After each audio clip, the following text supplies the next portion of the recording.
క్రీస్తు యేసునందు ప్రియమైన దేవుని బిడ్డలందరికీ ప్రభు అయిన యేసుక్రీస్తు యొక్క పరిశుద్ధమైన నామములో house of vision international ministries తరపున హృదయపూర్వకమైన వందనాలు తెలియచేస్తా ఉన్నాం. అందరూ బాగున్నారా? సంతోషంగా ఉన్నారా? మరి నాటి వాక్యం వినడానికి అందరూ కూడా సిద్ధమైన మనసుతో ఎదురు చూస్తున్నారని నమ్ముతున్నా. ఏప్రిల్ మాసం 18వ తారీఖు 2026 సంవత్సరం ఈనాటి వాక్య ధ్యానం రోమీలకు రాసిన పత్రిక 8వ అధ్యాయం 28వ వచనం. దేవుని ప్రేమించి వారికి అనగా ఆయన సంకల్పం చొప్పున పిలువబడిన వారికి మేలు కలుగటకై సమస్తము సమకూడి జరుగుచున్నవని ఎరుగుదుము. ఈనాటి వాగ్దానం ప్రతి విశ్వాసకి కూడా అద్భుతమైన ఆదరణ, ధైర్యాన్ని ఇచ్చేది. మన జీవితంలో జరిగే ప్రతి సంఘటన, కష్టాలు, బాధలు, నిరాశలు, సంతోషం ఏదైనా సరే దేవుని యొక్క చేతిలో మేలు కొరకు మంచి జరగడానికి మారుతున్న ప్రక్రియ. ఆయన చేతిలో దేవుడు దానిని ఆ రీతిగా మారుస్తున్నాను అని చెప్పేది ఈనాటి వాగ్దానం.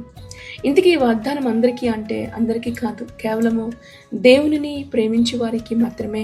దేవుని ప్రేమించేవారు అంటే మీరు నన్ను ప్రేమించిన ఎడల నా ఆజ్ఞలను గైకొందురు అని దేవుడు ముందుగానే యోహాను సువార్తలో తెలియజేసినట్లుగా ఆయనను ప్రేమించే ఆయన బిడ్డలకి, ఆయన చిత్తంలో నిలిచి ఉన్న వారికి, ఆయన మాట వినడానికి ఇష్టపడిన వారికి వాగ్దానం.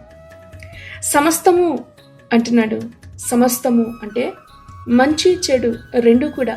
సమస్తము సంతోషం లేదా కష్టం, విజయాలు లేదా ఫెయిల్యూర్స్, సక్సెస్ ఫెయిల్యూర్స్, అలాగే రెండు కలిపి ఇవన్నీ కూడా మన జీవితంలో మేలు కలగడానికే సమస్తము దేవుని చేతిలో సాధనాలుగా మార్చబడతా ఉన్నాయి. మనం అర్థం చేసుకోలేని పరిస్థితులను కూడా దేవుడు ఆశీర్వాదంగా మారుస్తున్నాడు అన్నది ఈనాటి వాగ్దానం యొక్క అర్థం. మన జీవితంలో జరిగే ప్రతి విషయం కూడా మనకు అర్థం కాదు. కొన్ని సంఘటనలు బాధాకరంగా ఉంటాయి, కొన్ని గందరగోళంగా ఉంటాయి. కానీ ఈరోజు వాక్యం మనకి గొప్ప నమ్మకాన్ని కలుగజేస్తుంది. సమస్తమును సమకూడి జరుగుతున్నాయి, మేలు జరగడానికి జరుగుతున్నాయి. నీ ప్రతి కష్టం వెనుక, నీ ప్రతి కన్నీటి వెనుక దేవుడు పని చేస్తున్నాడు అన్న విషయాన్ని ఈనాటి వాగ్దానం మనకి తెలియచేస్తా ఉంది. దేవుని యొక్క ఆలోచన మన ఆలోచనల కంటే కూడా చాలా గొప్పది కదా. యెషయా గ్రంథం 55 అధ్యాయం 8-9 వచనాల్లో ప్రభు మనకి సెలవిచ్చిన రీతిలో మనము ఈ రోజున మన జీవితంలో జరుగుతున్న విషయాలు మాత్రమే మనకు తెలుసు. అది చిన్న భాగం. కానీ దేవుడు మన జీవితం యొక్క ఆఖరి గడియ ఘట్టము కూడా ప్రభువుకు తెలుసు. గనుక మేలు కొరకు ఈనాటి పరిస్థితిని దేవుడు వాడుకుంటున్నాడు. యోసేపు యొక్క జీవితం మనందరికీ బాగా తెలుసు. అన్నల చేత అమ్మివేయబడ్డాడు, జైల్లో పడ్డాడు, ఫతిఫర్ ఇంట్లో బానిసగా పనిచేస్తాడు. కానీ యోసేపు ఇచ్చిన సాక్ష్యం ఏమంటే తెలుసా? 50 అధ్యాయం 20వ వచనంలో, మీరు నాకు కీడు చేయను ఉద్దేశించరు, కానీ నేటి దినమును జరుగునట్లుగా బహుజనులను బ్రతికించటానికి అది మేలు కొరకే దేవుడు ఉద్దేశించను అన్న గొప్ప సాక్ష్యాన్ని యోసేపు ఇవ్వగలిగాడు. అన్ని కోల్పోయాడు. చివరికి అద్భుతమైన ఉన్నతమైన స్థితిని యోసేపు పొందుకున్నాడు. యోసేపు గుంటలో పడకపోతే సింహాసనం మీద కూర్చోలేడు. ఈరోజు నీవు అనుకుంటున్న ఆ గుంట నీవు ఉన్నత స్థితికి వెళ్ళడానికి మార్గం అన్న విషయాన్ని మర్చిపోకండి. మీ బాధ ఎప్పుడు కూడా దేవుడు వృధా చేయడు. అది వృధా కాదు, అది మహిమకు కారణంగా మారబోతోంది. కొరింథీయులు రాసిన 2వ పత్రిక 4వ అధ్యాయం 17వ వచనంలో పౌలు గారు మనకి జ్ఞాపకం చేస్తాడు. క్షణమాత్రముండు మా చులకని శ్రమ మా కొరకు అంతకంతకు ఎక్కువగా నిత్య మహిమను భారమును కలుగజేయుచున్నది. క్షణమాత్రమే ఈ శ్రమ, ఈ కష్టం, ఈ వేదన. ఇప్పుడు ఏడుస్తూ ఉన్నారు, ఇప్పుడు విరిగిపోతూ ఉన్నారు.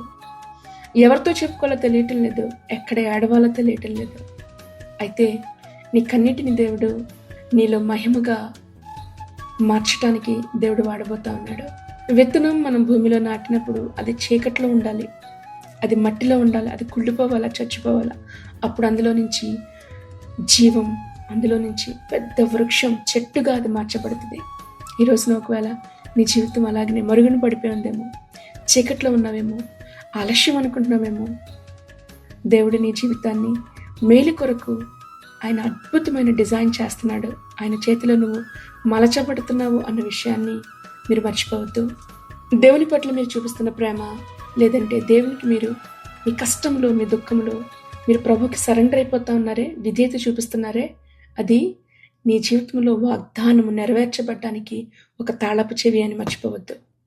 మీరు చూపిస్తున్న ప్రేమ, మీ యొక్క విధేయత, నీ వాగ్దానానికి తాళపు చెవి. దేవుని యొక్క ద్వారాలు నీ కొరకు ఏ ద్వారాలైతే దేవుడు తెరవబోతున్నాడో ఆ తాళపు చెవి నువ్వు చూపించే ప్రేమ, విధేయత నీవే తెరవగలుగుతావు.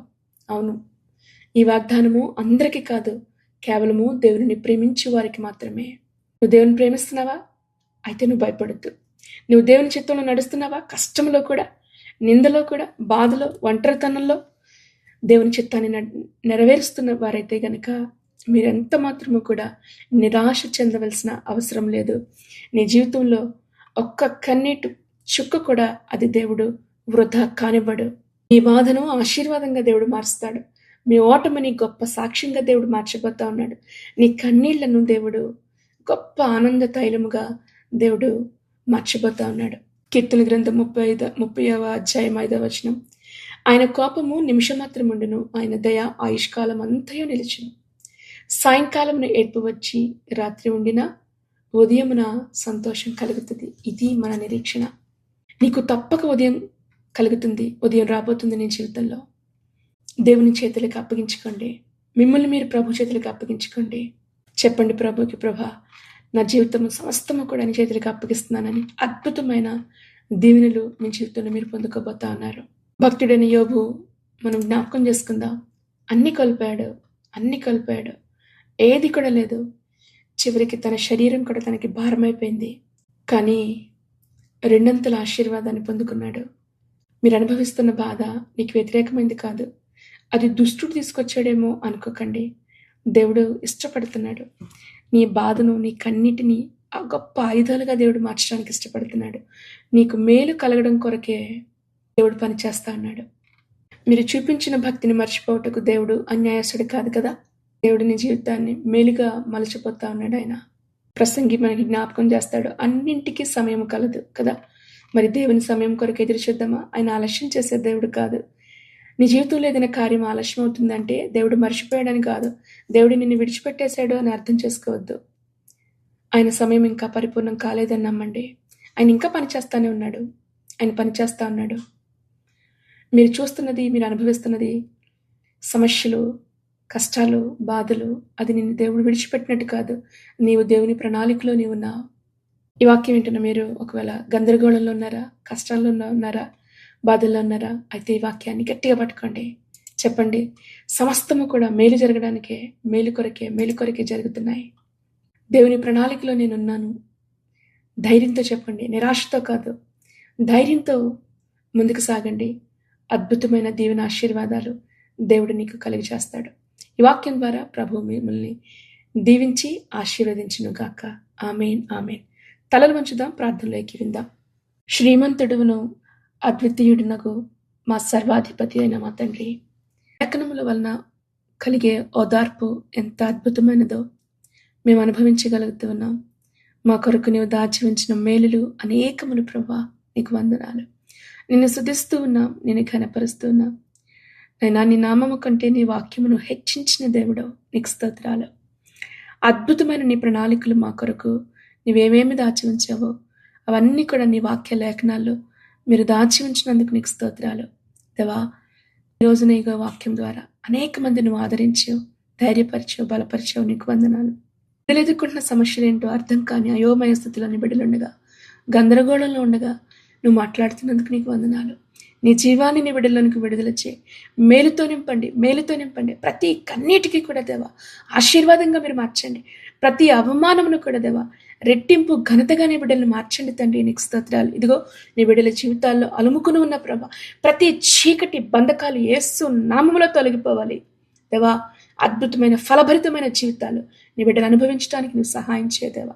నీ కృపతో బలపరిచి నడిపించమని ఇదిగో నాయన మరొకసారి జీవితంలో చూసి అయ్యా అల్లకల్లోలమైన పరిస్థితులను చూసి అలజడితో నింపబడిన బిడ్డలకి ధైర్యాన్ని, ఓదార్పును మీరు బలపరిచి ప్రభా నీ హస్తం చేతిని మీరు నిలబెట్టమని అడుగుతూ నీ కృపా హస్తాలకు నీ బిడ్డలను అప్పగిస్తున్నాం. బలపరచండి, నడిపించండి దేవా.